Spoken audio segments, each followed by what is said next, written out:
there was this guy on Reddit and he was asking, should I get a bike when I don't have a lot of riding buddies? And I would say yes, because you've got friends, maybe your friends have bikes, maybe they don't have bikes, but at least in my history,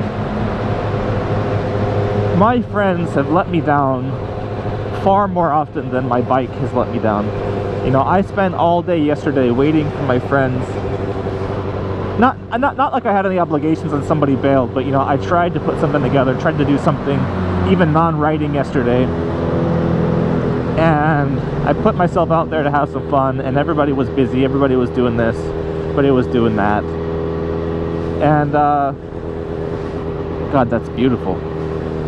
And I basically ended up sitting on my butt all day long, and I wasted my day. And in Japan, there's like at 5 o'clock, there's a chime that goes across the whole city. And when I heard that chime and I realized that I really hadn't done anything good with my day, I felt so depressed that I was like, you know, tomorrow, I don't care who I'm going with myself or with people. I'm gonna go out tomorrow and I'm gonna make my good time. I don't need anybody to. I'm not dependent on anybody to have a good time. I can do that by myself. And also I learned that the hard way through a long. So I had this relationship before Kamiko. That's how I learned where you need to learn how to have a good time on your own, because if you're dependent on somebody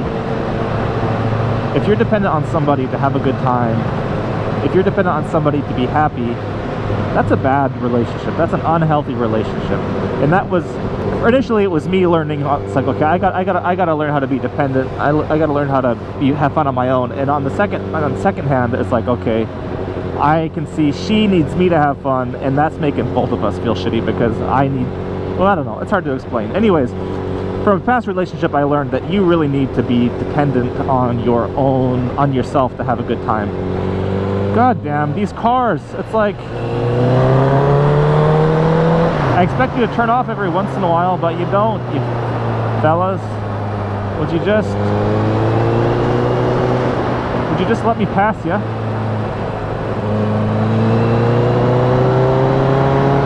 It was so easy. Why didn't I do that like 10 miles ago? I don't know if I'm just a loser or if I'm an enlightened person, but I would consider my bike a friend, you know. I've had so many good times. God, I swear to God, if I could have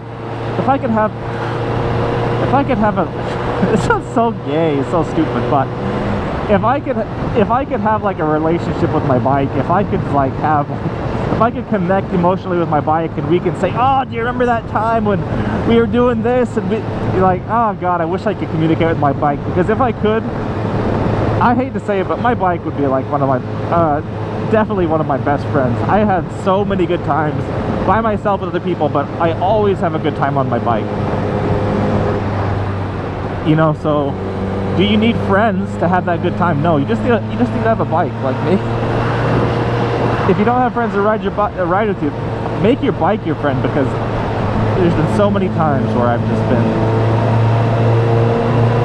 you know, you start your day off, shitty day, maybe you're lonely, maybe this or that, you get on the bike, a lot of that just peels right off as soon as you open the throttle, as soon as you go across the corner, you know, like, oh God. Okay, that was the right-left blinker. I like that maneuver. Trying to fake me out. Totsukawa Village. Never been here before. I guess what I'm trying to say is if you go out on your bike, whether you're with people or not, you're gonna have a good time. Even if you don't think you will, you're gonna get on the bike, that wind is gonna hit your face, you're gonna smile. The stress is gonna just pour off of you. Of course, with people, it's always, I always say to an extent, the more the merrier.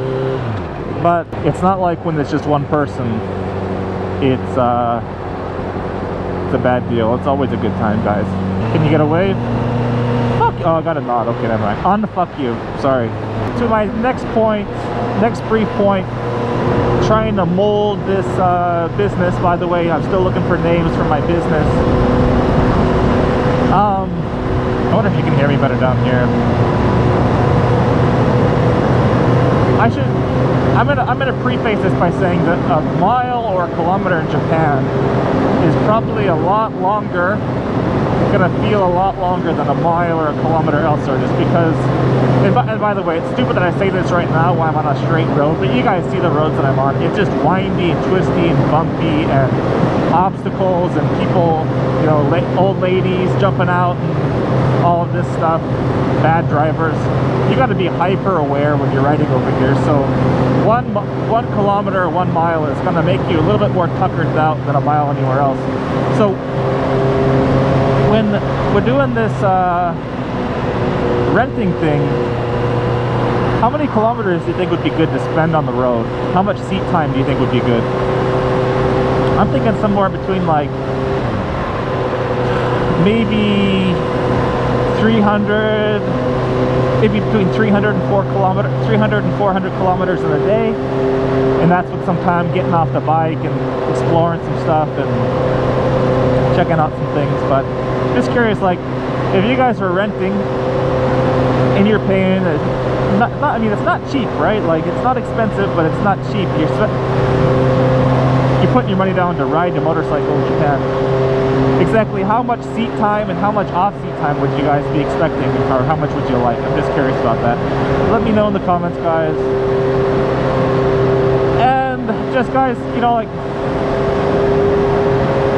one of the things I feel I'm grateful for is that even though I don't have any friends out riding with me today, you know, like, I kind of feel like I'm bringing some of you guys along with me, you know, like, you guys aren't here with me, but I got this little camera attached to my head. I feel like you guys are riding right in my camera, right?